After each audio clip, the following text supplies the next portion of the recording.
지금 어디까지 하다 말했냐면 시은좌라고 하는 것은 또 영광의 보좌다. 영광이신 하나님은 빛이시니까, 하나님 빛이다 그 말은 하나님의 말씀이 빛이다라는 말이고, 말씀이 육신이 되신 예수님이 참빛 생명의 빛을 가지고 세상에 오셔서 그분의 입으로 나오는 말씀을 들으면 사람이 진리에 대하여 깨닫게 되면 그 사람은 영광의 복음의 광채가 비춰진 사람이고, 아무리 말씀 증거를 해도 자기네들이 관념이 있어서 오히려 말씀을 배척하고 대적하면 어둠의 천사들이 그들을 붙잡고 놔주지 않는다라는 말인 거예요. 자, 그러니까 이제 나팔 소리를 들을 때는 어떤 나팔 소리를 잘 구분해서 들을 줄 아는 게 필요하다 말씀을 드렸고, 은혜의 보좌와 속죄의 소를 히브리서 9장 5절에서는 덮는 자리라고 이제 표현을 했지만, 거기는 킹제임스 성경에서는, 흠정역에서는 자비의 자리라고도 번역을 했습니다. 하나님의 자비하심이 임재하는 자리다라는 뜻이죠. 그게 왜 그런가? 이사야 22장 23절에 의하면 아들이, 하나님의 아들이 시은좌다 이거예요. 하나님의 아들이. 하나님은 우주 만물과 만상을 창조하시고 경영하시고 당신의 뜻대로 경영하실 뿐 아니라 당신의 뜻에서 빗나가고 반하는 것들을 엄격하게 심판하시고 하시는 절대자이신 하나님은 예수 그리스도를 그분의 왕좌로 삼고 그분의 재판석으로 삼는다 그 말이에요. 예수 그리스도가 하나님의 왕좌다 그 말이에요. 자, 시은좌라는 건 누구를 상징한 거라고 그러면요? 예수 그리스도를 상징한 거예요. 시은좌라는 거는. 그러니까 우리가 때를 따라서 은혜를 얻기 위해서는 누구 앞에 나가야 되는 거예요? 예수 그리스도 앞에 나가면 되는 거예요. 자, 이제 이것이 구약 성경과 신약 성경을 내가 지금 이렇게 연결을 해드리고 있는 중이에요. 마태복음 19장 28절 빨리 찾아서 읽습니다. 마태복음 19장 28절.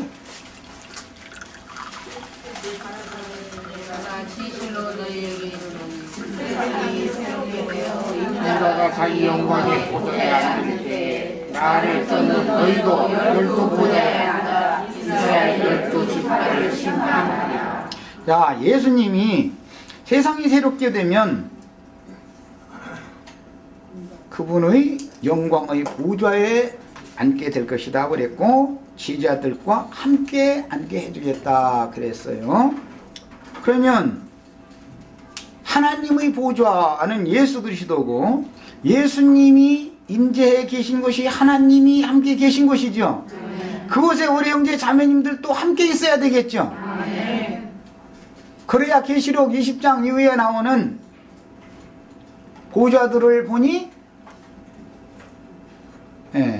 이기는 자들이 그리스도로 더불어 제사장이 되어 천년 동안 그곳에서 함께 왕노를 하는 이치를 지금 이제 성경이 지금 쭉 풀려나가는 이치를 잘 근원부터 살펴보셔야 되겠어요. 마태복음 25장의 31절 한 번 더 봅니다.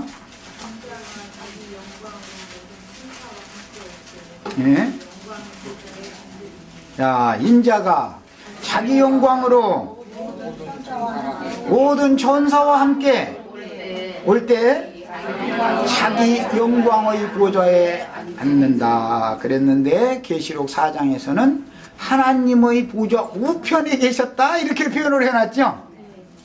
그래가지고 문자적으로 이걸 보다 보니까 하나님의 의자가 하나가 있고 오른쪽에는 예수님 의자가 또 하나 있어가지고 이렇게 앉는다는 말이구나, 이렇게 지금 해석들을 하고 있는 거죠. 하나님은 누구 안에 계셔요? 예수께서 내가 너에게 하는 말이 내 말이 아니고 내 아버지께서 내 안에 계셔서 하는 말이다. 그러니까 예수 그리스도가 하나님의 보좌죠. 예수님이 하는 말이 영광의 복음이지요. 하나님의 나타남이에요. 예수님의 말씀을 듣고 깨달음이 탁 오면은 어둠의 천사에게서 나는 벗어난 거예요. 미가엘 천사가 먼저 와서 길을 열어준 거예요.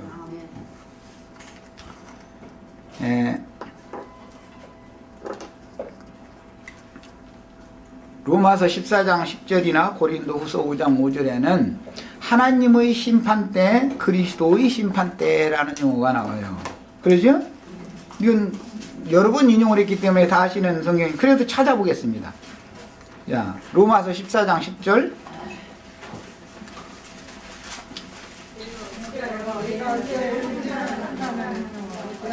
어찌하여 내 형제를 없으면요 우리가 하나님의 심판대 앞에 서리라. 사람이 한 번 죽는 것은 정하신 것이고 그 후에는 심판을 받게 마련인데 어디에 서는 거예요? 어디에 서서 심판받는 거예요? 하나님의 심판대인 속죄소 앞에서 심판을 받는 거예요. 속죄소 앞에서. 그런데 핏부림을 받았으면 심판은 지나간 것이고, 핏부림을 받지 못한 상태면은 둘째 사망에 들어가는 거예요. 최종 심판은 그렇게 하는 거예요. 내가 뭘 선한 일을 하고 막 나 믿었으니까 뭐 이제 지금부터는 뭘 하고 막 이런 얘기는 일단 접어두시라고. 일단 접어두시고 말씀이 믿어지셔야 돼요. 말씀이 우선 말씀을 믿음으로 구원 얻는 거니까. 구원은 어떻게 된대요? 마음이 믿으면, 우리가 전파하는 믿음의 말씀, 구원의 말씀을 너희가 마음에 믿으면 구원을 얻는 거예요. 말씀을 믿는 것이 우선이에요. 저는 지금 우리 형제 자매님들의 믿음을 도와주는 얘기를 지금 계속하고 있는 거예요. 고린도후서 5장 5절도 읽습니다.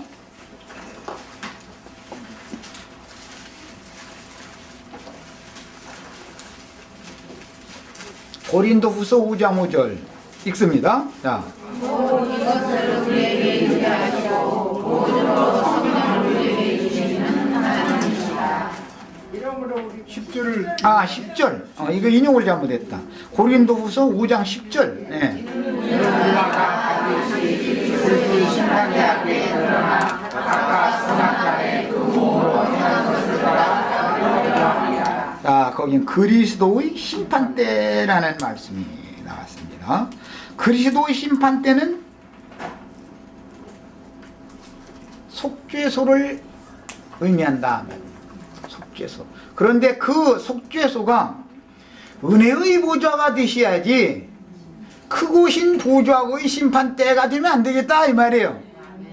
크고신 보좌 심판대 얘기는 어디에 나오는 말이에요? 계시록 20장 11절부터 15절 사이 거기 찾아 읽습니다. 계시록 20장 11절부터 나오는 말이에요. 찾아 읽습니다.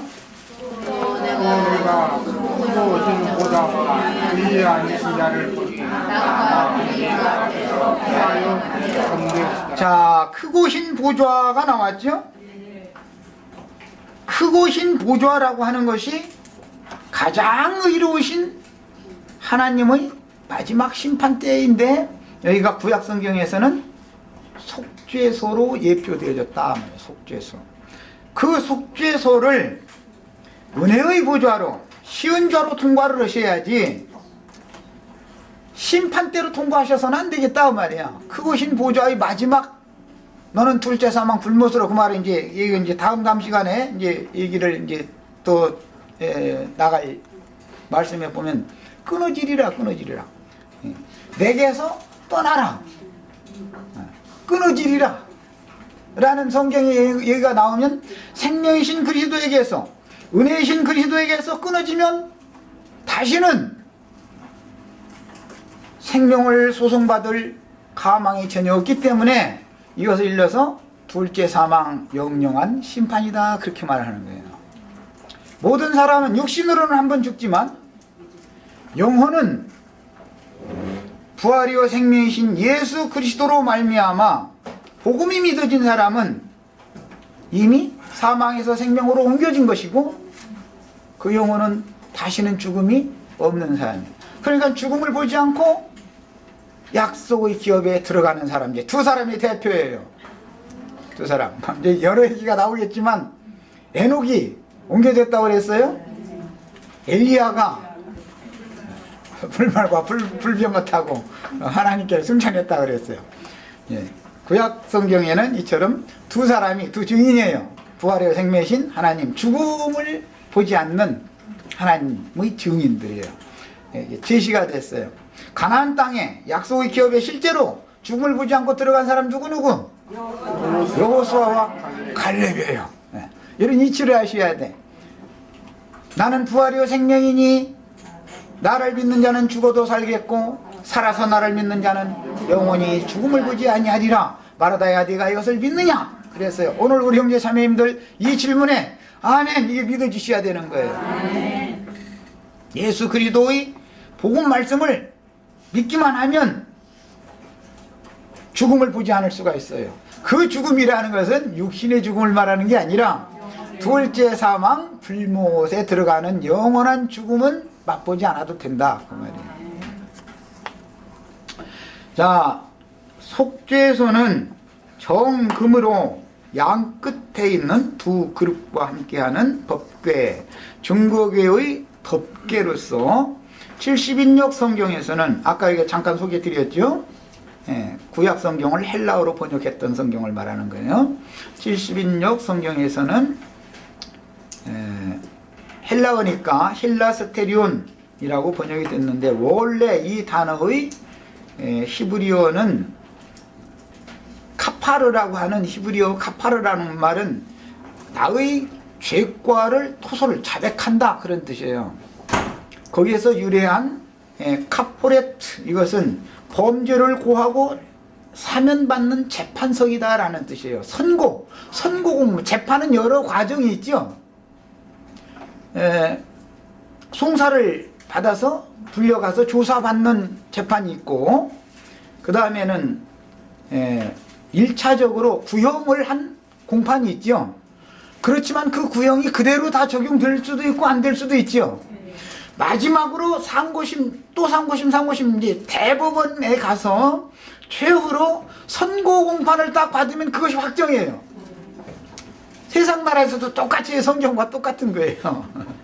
그래서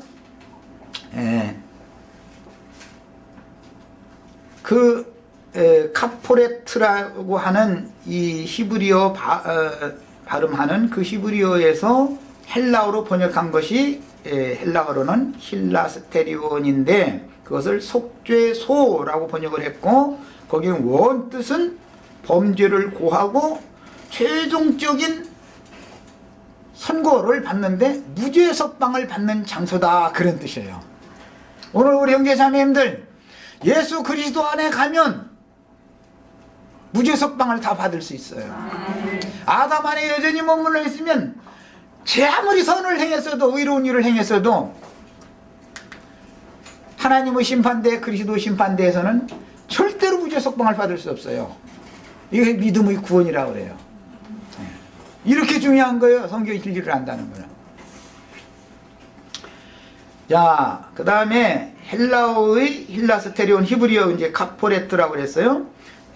이것은 동사형으로는 힐라스코마이라고 하는데 나 이건 잘 모르는 용어인데 이 말은 고소자의 요구를 만족시켜서 피소자와 고소자 사이가 원수된 관계를 화해시키고 달래서 관계를 잘 좋게 회복시키는 것을 의미한다 이렇게 되어 있어요. 그러니까 속죄소라고 하는 말의 뜻은 여러 가지 의미가 있겠죠. 그곳에 가면 원수된 관계가 화해가 맺어지는 거예요. 화해되는 거예요. 양측을 화해하는 일을 양측을 다 아이고 그만 참어 이쪽도 가서 아이고 서로가 양보해야죠 저기에서 이렇게 해가지고 화해심 세상에도 그렇게 하죠. 법정에 가면은 피소자와 고소자를 그냥 멋대로 그냥 재판장이나 해가지고 잘잘못만 가려가지고 아이 그냥 너 형벌받아 이렇게 하는 게 아니죠. 처음에는 재판장이 뭘 선고를 해요? 화해를 하도록 자꾸 얘기를 하지요. 서로 원수 맺고 살지 말아라는 것을 원래 재판이라는 건 잘 되게 하자는 걸 하는 거니까. 야, 그렇게 하려면 화해를 맺게 하려면 내가 예를 들어서 저 사람이 나의 차를 받아가지고 이런 손해를 입혔기 때문에 그럼 이걸 안 물어주니까 할 수 없이 법정에 지금 고발을 했다. 그러면 사실조사를 정확하게 해가지고 당신 말이야 이걸 돈으로 이렇게 해서 갚아서 주고서 원수집으로 지내지 말고 감옥에 가고 이렇게 하지 말고 화해하는 게 좋지 않냐. 그렇게 한다 이 말이에요. 먼저는. 그런데 이렇게 관계를 좋게 회복시키는 것을 의미하는 그 일을 하는 분이 화목 제사를 한다 이렇게 말하고 성경에서는 중보자다 그래요. 중보자. 예수님이 중보자지요. 네, 중보자예요. 중재해 준다 이거예요. 양측을 하나님과 죄인 사이를 중재해 주는 거예요. 자, 그러면 거기에 대한 대가 지불이 필요한 것이다 이거예요. 죄가 있으면 죄값을 지불을 해야 원 용서를 받든지 말든지 할 거 아니겠어요. 네. 그래서 화해의 제물로 자신을 예수님은 드리시고 나서 그분의 영원하신 성령으로 말미암아 중재를 하시는 거예요. 사람으로 오신 예수는 제물로, 화목 제물로 양편을 화해시키는 제물로 지불을 하고, 그거에 근거해서 양편을 화해시키고 나서 하나님이 오케이 좋다 그럼 없던 걸로 하자, 하나님이 이렇게 대답을 했으면 그것을 사람들에게 가서 선포를 하고 증거를 해주는 것이 증인들이지요. 이것이 좋은 소식. 가장 좋은 소식은 무슨 소식이에요? 나는 무죄자다. 나는 마땅히 하나님 앞에 죽을 죄인이지만, 죽을 수밖에 없는 죄인이지만 대속 제물을 하나님이 받으시고 나의 죄는 이미 그 죄값은 이미 받았으니까 나는 대신 석방을 해준다 라는 선포를 하는 것을 일러서 복음이다 이렇게 말하는 거예요. 복음. 이게 가장 좋은 기쁜 소식이에요. 이것이 세상에. 그 다음에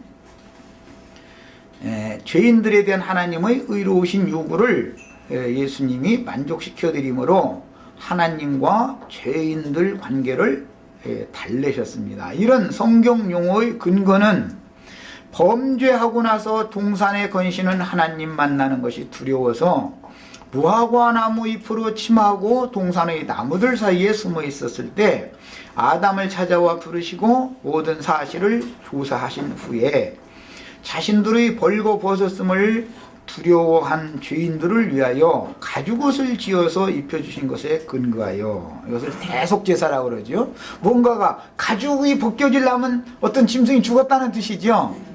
그에 근거하여 아벨이 양의 첫 새끼와 그 기름으로 제사함으로 하나님께 연락된 것에 따른 것입니다.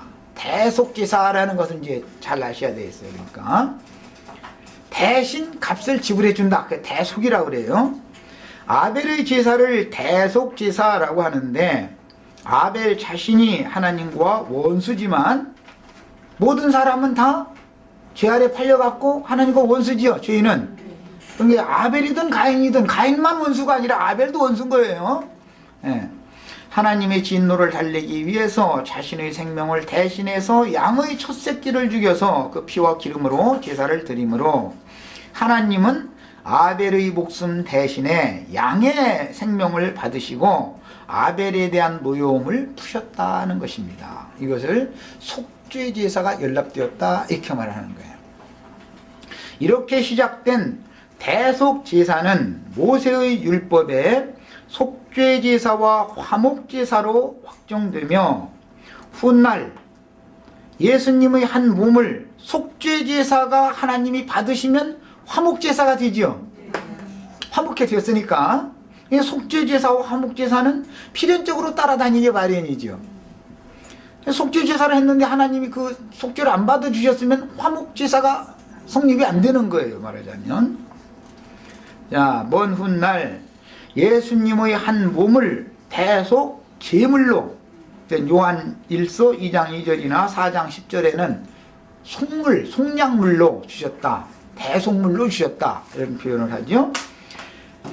대속물로 받으실 것을 하나님께서 정하신 사실을 선지자들로 예언하게 하셨고, 모세는 율법만 제시해 놨지만 선지자들은 이것을 해석한단 말이에요. 먼 후일 메시아께서 죄악된 세상에 때가 되면 가셔서 세상에 오셔서 당신 자신을 대속 속물로, 속량물로 주시고 그 결과에 따라서 하나님이 모든 죄인들을 사면해 주는 때가 온다라는 것을 예언을 했다 이거야. 구약 시대의 모든 사람들은 그러니까 그 날이 기다렸죠. 그 때를 기다렸죠. 모든 선지자들이 이 때는 어느 때인가, 천사들도 그거 살펴보기를 원했다고 그랬어요.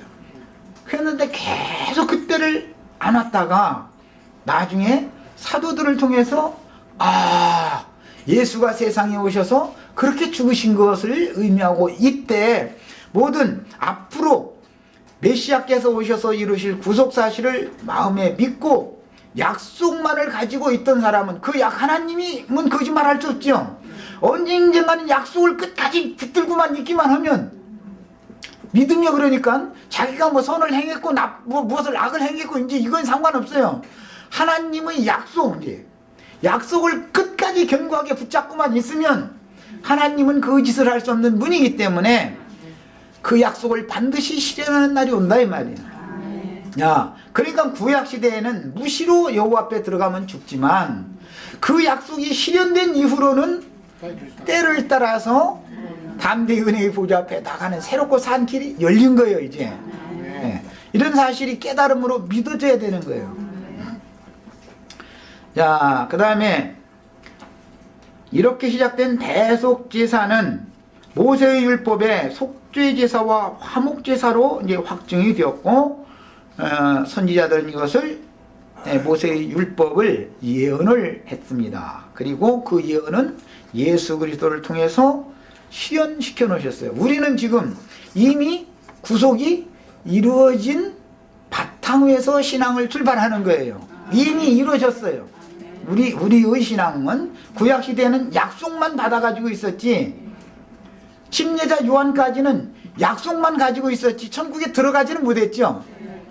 그러나 예수님이 죽고 장사되고 부활 승천하신 다음에는 함께 참여를 했단 말이야.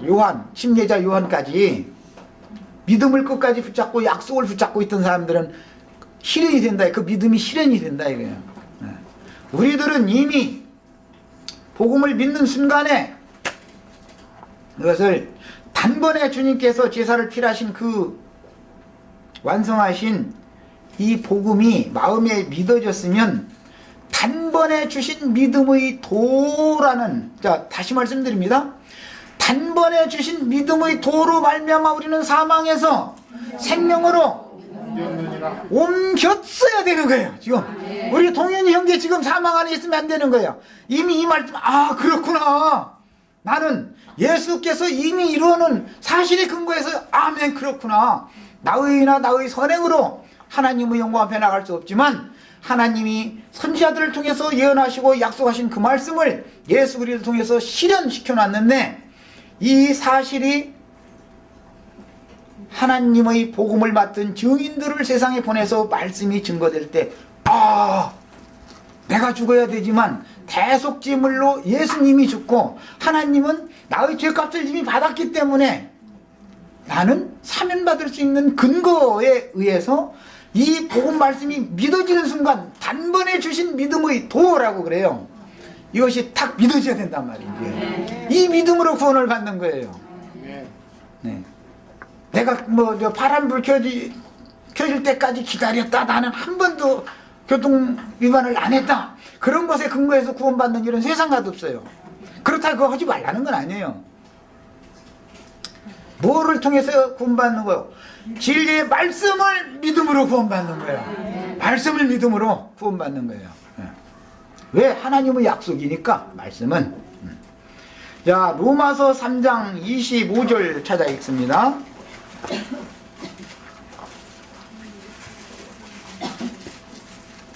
로마서 3장 25절, 거기 이제 우리 한글 번역에 5번역이 되는 것이 있어서 이제 지적을 좀 하려고 그래요.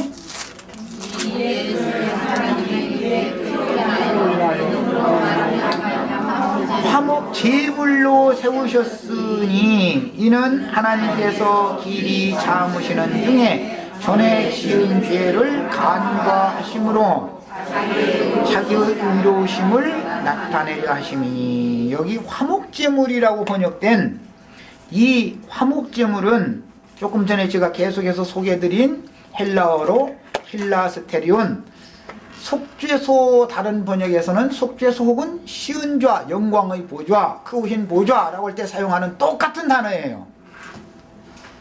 화목제물이 아니라 화목해 하는 장소라는 뜻이에요. 예수님은 아까 이사야서 읽었죠? 하나님의 아들은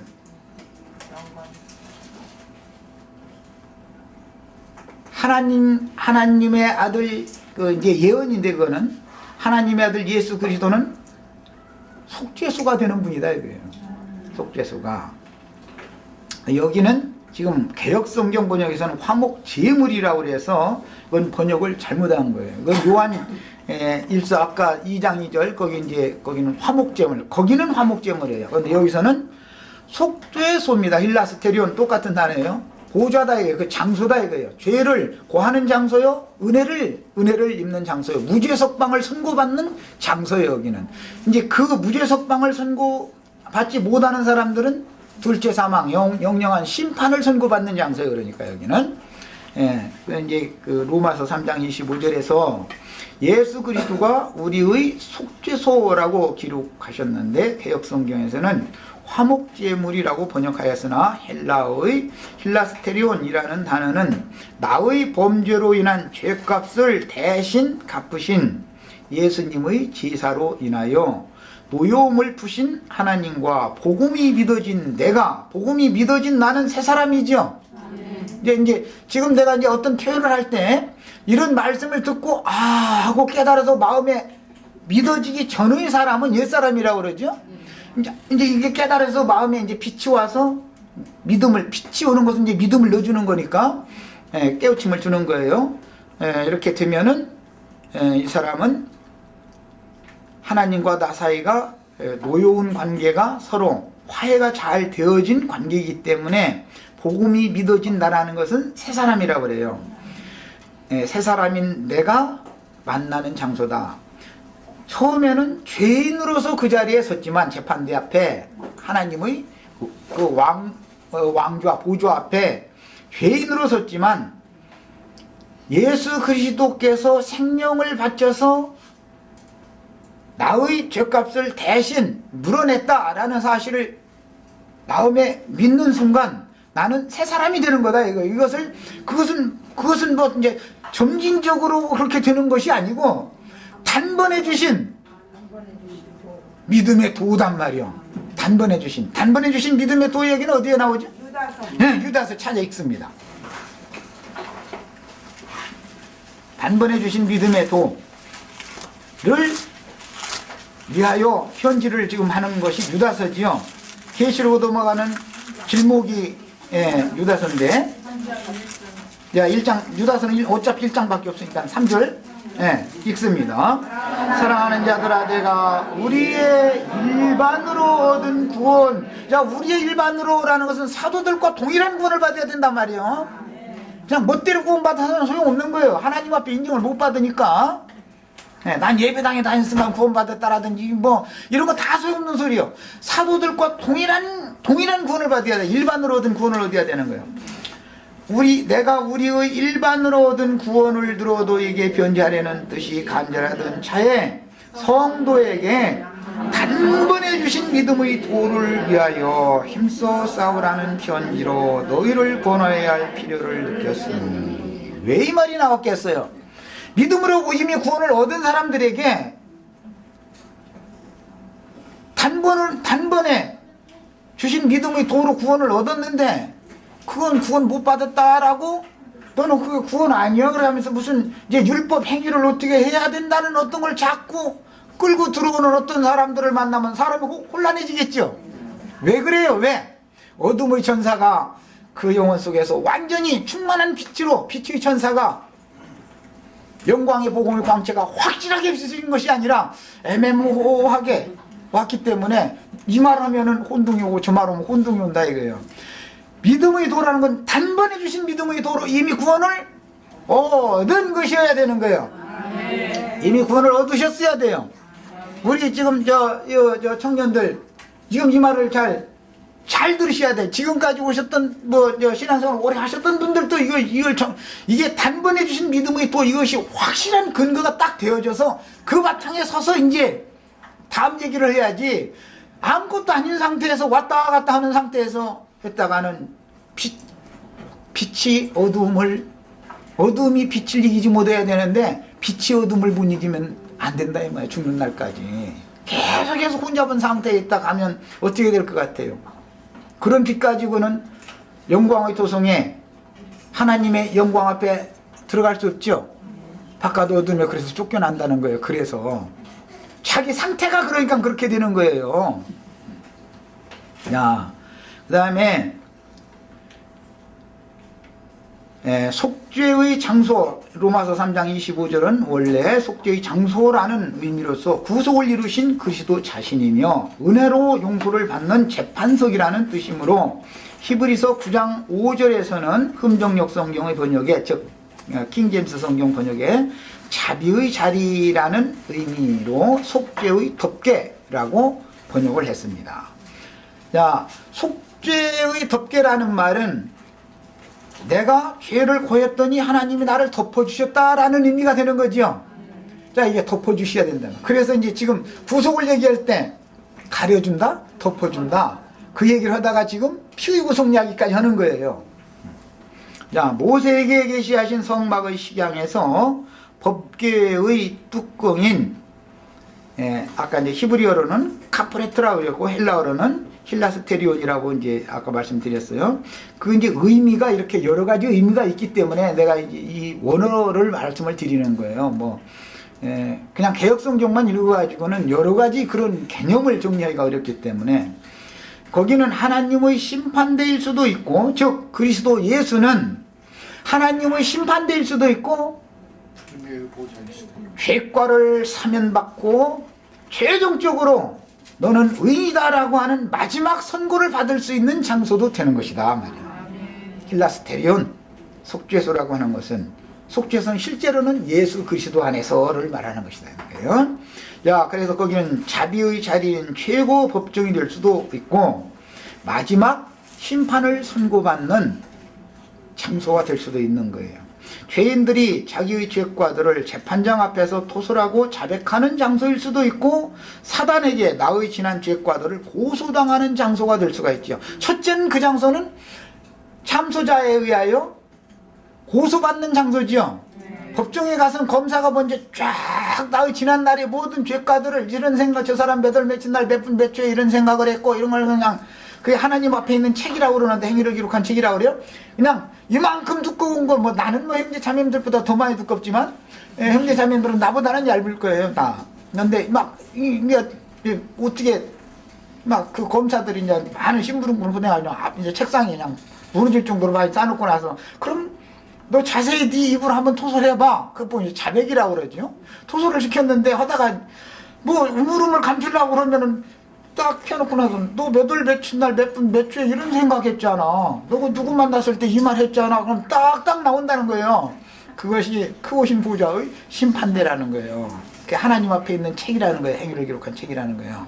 그냥 나는 잊어먹었어도 하나님은 기억력이 너무 좋으셔서 하나도 안 잊어먹고 다 기억하고 있다는 거예요.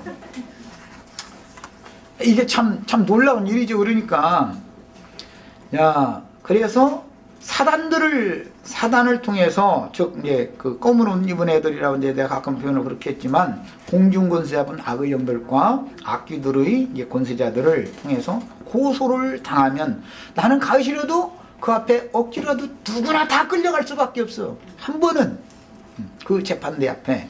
그러니까 그리스도 심판대 앞에 서지 않는 사람은 하나도 없죠. 바울도, 우리가 다 가까이라는 건 바울도 거기에 서야 되는 거예요. 바울도 한 번은 다 서야 되는 거예요. 꼭 죄인만 서는 게 아니라 죄사함을 이미 받은 사람도 서가지고 정말로 단번에 주신 믿음의 도로 확실하게 너는 의인이라고 하는 확증을 가지고 있는지를, 즉 믿음을 끝까지 지켰는지를 시험해 본단 말이에요. 자, 그 심판대는 무엇로 통과해야 되는 거? 그럼 말고 보면 나의 선행으로 통과하는 게 아니라 믿음으로 통과하는 거예요. 믿음으로. 예. 자, 나의 달려갈 길을 바치고 선한 싸움을 싸우고 최종적으로는 뭘 하는 거예요? 믿음을 지키는 거예요. 이 믿음을 언제까지 가져가야 된다고요? 영원한 심판대 앞에까지 가져가셔야 돼. 즉 이 육신의 장막이 끝나는 그 순간까지도 끝까지 단번에 주신 이 믿음의 도를 딱 붙잡고 가야 돼. 이것을 놓치면 끝나는 거예요. 이게 복음이에요. 이런 얘기하면 이 말이에요. 사람이 말이에요. 어떻게 말이에요. 믿기만 하면 그렇게 될 수 있냐고. 그냥 믿기만 하라니까. 그냥 성경대로 믿기만 하라. 믿기만 하라. 그런데 이게 영 안 믿어지는 건 왜냐? 사람의 의와 자신의 아집과 인간적인 자기 잘난 것이 속에 있기 때문에, 즉 어둠의 천사가 그럴싸한 것으로 광명의 천사를 가장해서 인간의 선행과 인간의 의와 이런 것들을 자꾸 가서 부추긴다 이거예요. 그러면은 혼동이 자꾸 보는 거예요. 이것은 뭐예요? 단번에 주신 믿음의 도가 그 속에서 성령으로 말미암아 확정이 되어 있는 사람이 아니다라는 말이야. 오늘 이 말을 정확하게 듣고 성령으로 말미암아 다 심령과 마음의 인침을 꼭 받으시길 바랍니다. 네. 이 인침이 없는 사람은 세상 없는 좋은 일을 했어도 그 심판 보좌에서는 절대 통과할 수 없어요. 이것을 꼭 깨달으셔야 됩니다. 그 다음에 공의로우신 하나님의 법정은 예수 그리스도 자신이며, 그리스도 안에서 모든 죄인들은 사단에게 지난 죄과들에 대하여 송사를 당하고 재판장이신 하나님 앞에서 자기의 죄과들을 고해하며 복음이 믿어진 성도들의 모든 죄과들을 씻게 하려고 자기 몸을 화해의 제물로 바친 주님의 영원하신 성령께서 친히 변호자가 되셔서 그리스도의 피로 말미암는 변호를 해 주심으로, 이 말을 우리가 지금 어디에 이르렀어야 돼요? 아벨의 피보다 더 낫게 말하는 하늘 성소에 뿌려진 예수 그리스도의 피 앞에 우리가 현재 이르러 있는 사실이 확정이 딱 돼야 되는 거예요. 그 앞에 있는 사람만 내가 나에 대해서 변명을 해야 다 이만큼 책이 얼마나 만큼 기록되어 있는지 변명해도 통하도 않는 얘기예요. 거기서는 세상에서는 그게 변명을 하고 감추면 내 아내도 속여먹을 수 있고 남편까지도 속여먹을 수 있어요. 자식도 속여먹을 수 있어요. 그러나 그 자리에서는 절대 못 속여요. 그 자리에서는 안 통해 이것이. 자, 그러면 그 자리를 통과할 수 있는 것은 예수 그리스도 그분이 친히 당신의 피의 증거로 내가 이 영혼은 피로 샀다라고 하는 것에 대한 증거를 해줘야 된다 이거예요. 그게 마지막 성령의 중보다 그래요. 그 중보를 받으려면 내 속에 믿음이 있어야지요. 믿음이 없는 사람은 성령께서 오셔서 예수 그 아들의 피로 너를 분명하게 샀다고 하는 믿음이 없는데 무슨 증거를 어떻게 받을 거예요? 그래서 피 뿌림의 속죄라는 거 이렇게 중요한 거예요. 자, 히브리서는 이 재판석을 하늘 성소의 뿌린 피라고 표현했는데, 우리는 그곳에서 이거 히브리서 12장 24절에 나온 말이에요. 아벨의 피보다 더 낫게 말하는 뿌린 피 앞에 너희가 이미 이르렀다. 그랬어요. 그곳에서 아벨의 피보다 더 낫게 말씀하시는 그리스도의 피의 증거를 통해서 사단의 잠소를 이기고, 사단의 잠소는 뭘로나 이긴다고요? 예수 그리스도의 피의 증거를 통해서나 이긴단 말이야. 내가 네 죄값을 내 생명으로 샀다. 다 값을 주고 지불을 이미 다 했고 샀다. 하나님은 이미 이것을 받으셨다. 즉 예수 그리스도께서 드린 속죄 제사는 하나님 앞에 이미 연락됐다라는 사실을 또 다른 보혜사 진리의 성령이 되신 영원하신 성령의 증거가 그 자리에서 확증을 딱 할 때, 루시퍼 천사장이 옆에서 아무리 많은 자료를 가지고 다 가서 낱낱이 증거를 다 해도 소용없다 이거예요. 그 모든 죄과들은 단번에 이르신 예수 그리스도의 구속에 의하여 예수 그리스도의 그 구속을 하나님이 받으셨다. 이것은 약속이고 그 약속의 말씀이 믿어진 사실을 성령께서 심령과 마음에 확증적으로 성령의 인을 딱 져서 보증을 딱 해놓고 있기 때문에 이것은 누구도 변기할 수 없다 이 말이야.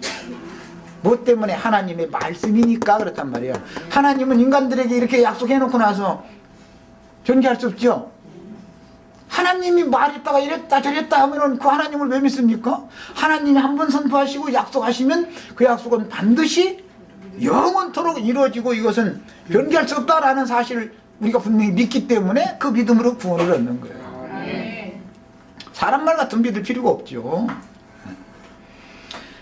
자, 그 다음에 이것이 속죄소에 뿌리는 피의 속죄로 말미암는 구속의 실현이며 사단의 잠소를 이기는 어린 양 예수님의 피의 능력과 권세다. 이렇게 시브리서는 이렇게 표현을 하는 거예요.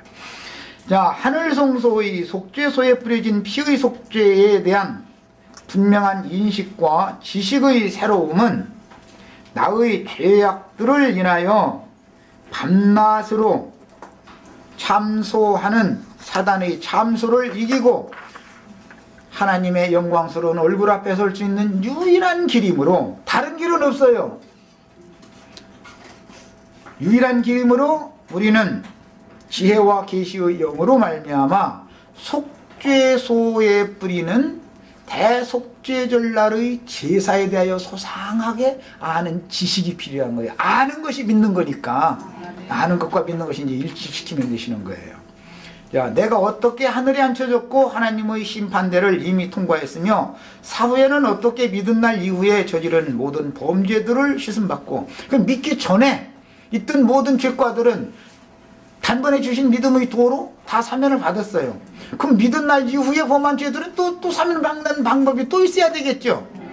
역시 피를 믿는 거예요. 역시 그 피는 영원한 효능이 있다 이거예요. 그러니까 이제는 때를 따라서라는 말이 필요하게 되는 거예요. 이미 지난날의 죄과는 사면 받았지라도 그 후에 또 지난날에 하던 짓과 똑같은 짓을 할 수 있어요, 없어요? 뭐 한 번도 안 했으면 뭐 다행이고, 예. 동일한 생각을 하고 동일한 짓을 했으면 그것도 뭘로 덮임을 받는다? 예수의 피를 힘입어서 담대 은혜의 보좌 앞에 때를 따라 돕는 은혜의 보좌 앞에 나가는 길이 새롭고 산 길이다 그러는 거예요.